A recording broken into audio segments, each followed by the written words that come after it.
गया में सुरों को चुन चुन कर सजाने वाली सुर साम्राज्ञी लता मंगेशकर का निधन हो गया है और अपने अंतिम सफर पर वो निकल चुकी हैं। एक और अंतिम सफर की तस्वीरें आपके समक्ष हैं। उनका परिवार भी उनके साथ इसी वैन में मौजूद है। उनकी बहन आशा भोसले भी मौजूद है और उनका दूसरा परिवार यानी कि पूरा देश भी आज उन्हें अपने टीवी स्क्रीन के जरिए, सोशल मीडिया के जरिए श्रद्धांजलि दे रहा है, उन्हें नमन कर रहा है, श्रद्धा सुमन अर्पित कर रहा है। तो वहीं शिवाजी पार्क में भी उनके अंतिम संस्कार की पूरी तैयारियां कर ली गई हैं। अब शिवाजी पार्क से हमारी सहयोगी श्वेता मिश्रा हमारे साथ जुड़ चुके। श्वेता, देखिए गमगीन माहौल में अंतिम विदाई दी जा रही है, पर यह भी तय है कि लता दीदी हम सभी के बीच में सदैव जीवंत रहेंगी, हमारे दिलों में हमेशा जिंदा रहेंगी, उनके गीतों के माध्यम से, उनकी आवाज के माध्यम से।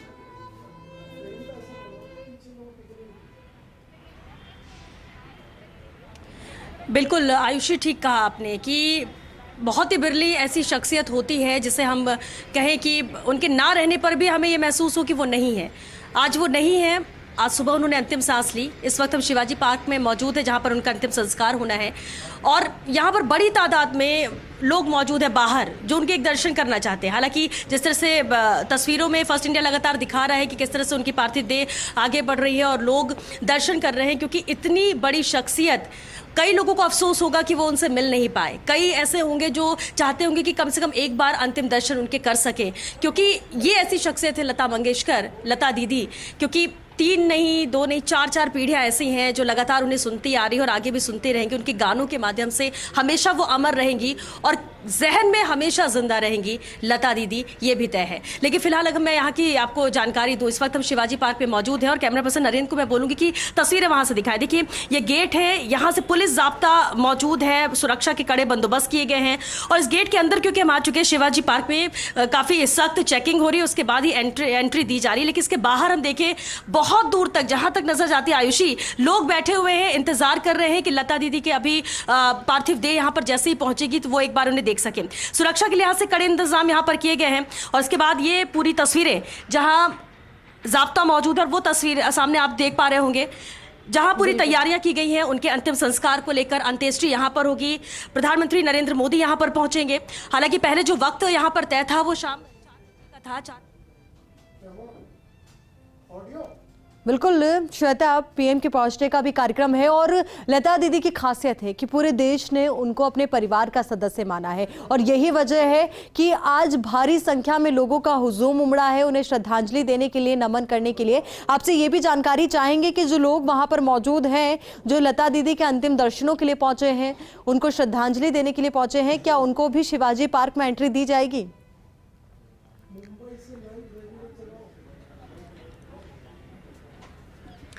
नहीं आयुषी, बहुत ही लिमिटेड है। हालांकि अभी जो लोग आ रहे हैं उनको एंट्री दी जा रही है पूरी चेकिंग के साथ। कई लोग बाहर यहाँ पर मौजूद हैं और ये आप तस्वीर देख सकते हैं जहाँ पर अंतिम संस्कार होना है। पूरा मीडिया यहाँ पर मौजूद है, तैयारियाँ पूरी यहाँ पर की जा चुकी हैं उन्हें उनको अंतिम सलामी देने के लिए, क्योंकि ऐसी शख्सियत को भी जब अंतिम विदाई दी जाएगी तो वो भी बहुत ही खास होगी। 92 वर्ष की उम्र में उन्होंने अंतिम सांस ली है और कई बार ऐसा हुआ आयुषी, कई बार ऐसा हुआ कि उनकी तबीयत बिगड़ी और ऐसे में देश में भी एक जहन में ये होने लगा कि कहीं ऐसा तो नहीं कि लता दीदी हमें छोड़ के चली जाएंगी। मगर फिर वो लड़ती अपने स्वास्थ्य को लेकर, इलाज होता, फिर वो ठीक होती, दुआओं का दौर चलता और 8 जनवरी को भी जब उन्हें यहाँ पर कोविड पॉजिटिव उनकी रिपोर्ट आई और उसके बाद लगातार इलाज चलता रहा। अब फिर इसके बाद खबर आई जब आशा भोसले ने दी जानकारी कि नहीं उनका स्वास्थ्य अब सुधर रहा है, फिर एक राहत की सांस पूरे देश ने ली कि चलिए लता दीदी अब ठीक हो रही है। लेकिन अचानक जब आज सुबह जानकारी मिली कि लता दीदी हमारे बीच नहीं रही तो शोक की लहर पूरे देश में दौड़ चुकी है। और लता जी को लेकर देखिए, भारत हो, दूसरे देश हो, हर किसी देश की अपनी खासियत होती है। लेकिन जब लोग ये बोलते थे कि हमारे पास तो ये, हम इतना एडवांस है, तो हम कहते थे कि हमारे पास लता दीदी, हमारे पास स्वर कोकिला है। और ये दूसरे देश भी कहते थे कि हमें अफसोस है कि हमारे देश में क्यों नहीं है, क्योंकि ये भारत का कोहिनूर है। ये ऐसी शख्सियत लता मंगेशकर की थी और ऐसे में उनका ना होना, उनका चले जाना, वो पूरा देश कभी भूल नहीं सकता। जहन में हमेशा लता जी अमर रहेंगे, जिंदा रहेंगी। लेकिन ये तस्वीरें जो नजर आ रही हैं, यहाँ पर पूरी तैयारियां अंत्येष्टि को लेकर यहाँ पर की गई हैं। इंतजार यहाँ पर प्रधानमंत्री नरेंद्र मोदी का किया जा रहा है, पीएम मोदी के आने के साथ। और इसके बाद काफिला जिस तरह से यहाँ पर एकत्रित हुआ है सिर्फ दर्शन करने के लिए, कि लता जी के दर्शन कर सके एक बार। और ये तस्वीर आप देखिए, पूरी तरह से पुष्प चक्र यहाँ पर अर्पित किए जाएंगे जब पीएम मोदी यहाँ पर पहुंचेंगे। और दूसरी तरफ क्योंकि एक पूरा रूट है प्रभु कुंज, जहाँ पर आवास, जहाँ उनका घर है लता जी का, वहां से उनकी पार्थिव देह रवाना हुई। और इसके बाद पेटर रोड, हाजी अली, वर्ली नाका, सिद्धि विनायक, ये पूरा रूट है जहाँ से पार्थिव देह को लाया जा रहा है। और इसके बाद शिवाजी पार्क, जहाँ पर हम मौजूद हैं, और यहाँ पर बिल्कुल अंतिम संस्कार किया जाएगा। और ये तस्वीर आप देख रहे हैं जहां पर पूरी तैयारी, पुष्प चक्र यहां पर लाया गया है। इंतजार पीएम मोदी का है जब प्रधानमंत्री नरेंद्र मोदी यहां पर पहुंचेंगे और इसके बाद अंतिम विदाई यहां पर देंगे। हालांकि पीएम मोदी ने भी ट्वीट के जरिए शोक व्यक्त किया था और ये भी कहा था कि देखिए बिरले ही होते हैं ऐसे, और उनका जाना बहुत ही ज्यादा दुखद है। निश्चित तौर पर श्वेता, एक ऐसी अपूर्णीय क्षति हुई है और ऐसी लंबी लकीर वो खींच के चली गई है जिसकी पूर्ति करना, जिसको भर पाना बहुत मुश्किल है। और संयोग देखिए या कुदरत का करिश्मा मानिए कि सरस्वती पूजा कल की जा रही थी, बसंत पंचमी का त्योहार हर्षोल्लास के साथ मनाया गया और आज सरस्वती माँ की विदाई हो रही है। तो वहीं ऐसा लग रहा है कि मानो माँ सरस्वती अपने साथ अपनी बेटी को भी ले जा रही है।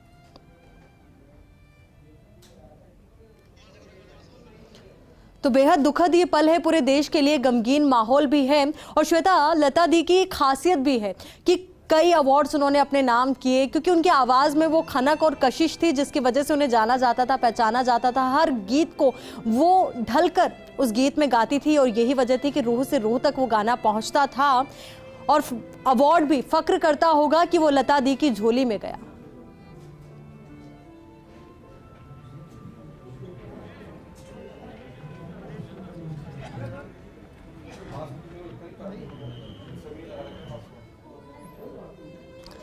तस्वीरें आप तक सीधे पहुंचा रहे शिवाजी पार्क से तस्वीरें हैं जहां पर चिता सज चुकी है, अंतिम विदाई चल रही है और कुछ ही देर में लता दीदी का पार्थिव शरीर पंचतत्व में विलीन हो जाएगा।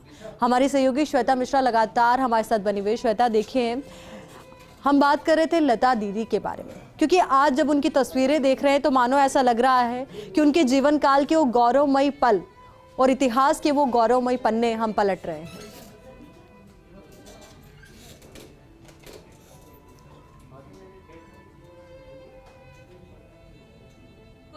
आयुषी, और देखिए शिवाजी पार्क का भी अपना इतिहास यहाँ पर रहा है और अमर वो जगह भी हो जाती है जहाँ पंचतत्व में विलीन आज लता जी होंगी।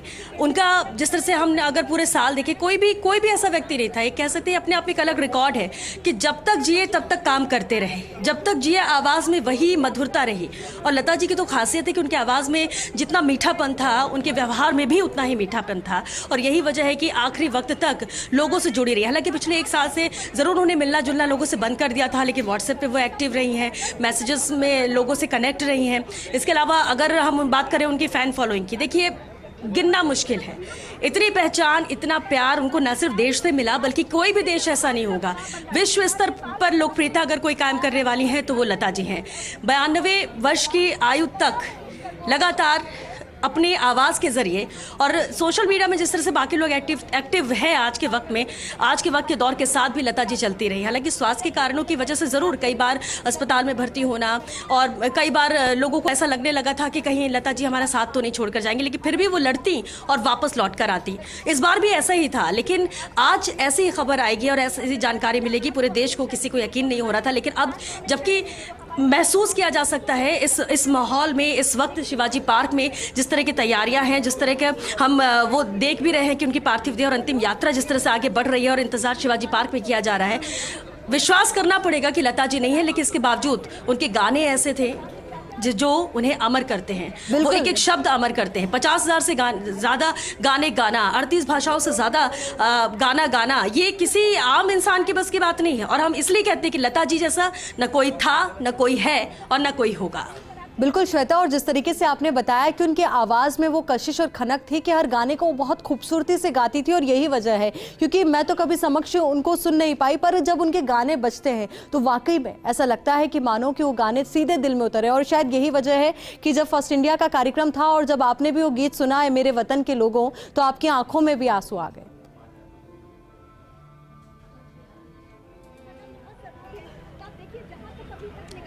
बिल्कुल आयुषी, और वो पल मैं भी कभी नहीं भूल पाऊंगी। और ये मैं कह रही हूँ ना कि उन शब्दों, एक एक शब्द और वो आवाज़ जो आपकी रूह में उतरती है, और आप उस गाने को, उस शब्दों को महसूस कर पाते हो, और अगर महसूस करते हो तो आप कभी अपने आंखों से आंसू रोक ही नहीं पाओगे। और यही मेरे साथ भी हुआ था। लेकिन इसलिए हम कह रहे हैं कि देखिए, जब जब 15 अगस्त आता है, 26 जनवरी आती है, जब जब वो माहौल बनता है, जब हम हमारे जवानों की बातें करते हैं, और जब जब हमारे जवान शहीद होते हैं, वो वक्त जब याद आता है ना, तो ये गाना अपने आप ही ज़बान पर आता है। और अगर ये गाना आप सुन लो, इस एक एक शब्दों को समझ लो, वो शब्द जो जहन में उतर जाते हैं और इसके बाद आंखों से आंसू बनकर निकलते हैं, ये वो दर्द, वो आवाज़ में, उन शब्दों में।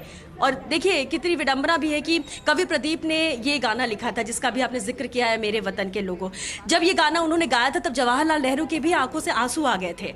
कवि प्रदीप जिनका आज जन्मदिन है, और आज ही वो दिन जब लता जी ने अंतिम सांस ली है। अमर कवि प्रदीप हुए, अमर ये गाना हुआ, ये गीत हुआ, देशभक्ति गीत है मेरे वतन के लोगों, और अमर लता जी भी हो गई हैं। और ये कह सकते हैं कि ये अलग ही संयोग आज हुआ है, आज की तारीख को देखकर बात करें तो। लेकिन अब इंतज़ार जिस तरह से लोग कर रहे हैं, और बता दूं आपको आयुषी कि बाहर भी लोगों की तादाद बहुत ज़्यादा बढ़ती जा रही है, एकत्रित होते जा रहे हैं लोग, क्योंकि जैसा कि वक्त यहाँ पर तय था 6:30 बजे का, कहा जा रहा है कि अंत्येष्टि यहाँ पर की जाएगी। वक्त थोड़ा बदला गया है, प्रधानमंत्री नरेंद्र मोदी भी यहाँ पर पहुँचेंगे, और कुछ ही देर बाद जब PM पहुँचेंगे तो उसकी तैयारी भी की जा रही है। पुष्प चक्र अर्पित करेंगे, श्रद्धांजलि अर्पित करेंगे, लता जी को नमन करेंगे। न सिर्फ PM मोदी बल्कि देश में इस वक्त अगर हम कहें कि फर्स्ट इंडिया जो देख रहे हैं हमारे एक एक दर्शक, या देश भर के वो लोग जो इस वक्त याद कर रहे हैं, नमन कर रहे हैं लता जी को, और टीवी पर भी, फिर किसी भी चैनल पर बैठ के देख रहे हो, घर पर बैठ कर अगर वो देख रहे हैं तो वो ज़रूर याद कर रहे होंगे, और एक बार अंतिम दर्शन करके खुद को भी वो गौरवान्वित महसूस करना चाह रहे होंगे कि वो स्वर कोकिला जिस देश में है, उस देश के रहने वाले हम सब हैं। भले ही आज वो हमें छोड़कर चली गई हैं, लेकिन इसके बावजूद जहन में हमेशा रहेंगी, दिलों में जिंदा रहेंगी लता जी। हालांकि कोविड की वजह से ही देखिए उनका स्वास्थ्य बिगड़ा। जब 8 जनवरी को कोविड पॉजिटिव हुई, इसके बाद भी उनकी सेहत में सुधार हुआ, लेकिन कई बार हमने देखा है और कई लोगों ने अपनों को खोया होगा पोस्ट कोविड कॉम्प्लिकेशंस की वजह से। एक उम्र भी आड़े आ जाती है कई बार, और 92 वर्ष की उम्र भी तक भी रहना कोई आसान बात नहीं है, और उतनी ही जिंदा दिली से रहना कोई आसान बात नहीं है। लेकिन ये अगर किसी ने किया है तो वो लता जी ने किया है, और ये लोगों की दुआओं का ही असर है कि कई बार जब तबीयत बिगड़ी भी तो उसके बाद वापस लौटकर लता जी आई, और इसके बाद भी लोगों से कनेक्ट रही, वो जुड़ी रही। वो इंतजार लोगों को था कि कब लता जी की आवाज में कोई गाना सुनने को मिले। अब आप ही समझिए कि 2015 में आखिरी गाना उन्होंने गाया था, 2000 के बाद तो जरूर उन्होंने गाना कम कर दिया था, लेकिन इस उम्र तक भी आवाज में वो जादू होना, वो खनक होना, वो मिठास होना, ये भी तो आसान नहीं होता है। और ऐसे कैसे हम कह दें कि लता जी जैसा होना आसान होगा, कभी नहीं हो सकता। और ये हम ही नहीं, दूसरे देश भी ये मानते हैं कि लता जी तो एक ही है, और ये कोहिनूर अगर किसी के पास है तो वो भारत के पास है। और ये हमें और भी गौरवान्वित महसूस कराता है, और हमें कहीं ना कहीं गर्व महसूस होता है लता जी पर भी। अब देखिए कई ऐसे लोग होंगे, आप होंगे, मैं अपनी बात कर लूँ या किसी की भी, जिन्होंने कभी लता जी से मुलाकात नहीं की, लेकिन फिर भी कुछ लोग ऐसे होते हैं जिससे हमें लगता है कि हम जुड़े हुए हैं, हम उन्हें जानते हैं, हम उन्हें अच्छे से पहचानते हैं, हम उनके गाने सुनते हैं, हम उनके एक एक शब्दों को समझते हैं। तो वो जुड़ाव भी होना तो आसान नहीं होता है, और ये सब अगर किसी में है, ये खूबियाँ अगर किसी में थी तो वो लता जी में थी। और अगर आज वो नहीं है, आज वो अंतिम सांस ले चुकी हैं, और इसके बाद आज जब उनका अंतिम संस्कार यहाँ पर होने जा रहा है, तो ये मान सकते हैं कि ये सामान्य ही बिल्कुल है। श्वेता, यानी लोगों को लगता है कि लता दीदी इतना बड़ा नाम है, सब कुछ है, तो ऐसे में क्या ही चुनौतियां रही होंगी, पर वाकई में उनकी जिंदगी में भी बहुत सारी चुनौतियां रही। इन पर भी चर्चा करेंगे और भी जानकारी। लता दीदी के अंतिम दर्शन के लिए आए। हाँ, अंतिम दर्शन के लिए है। कुछ में से है,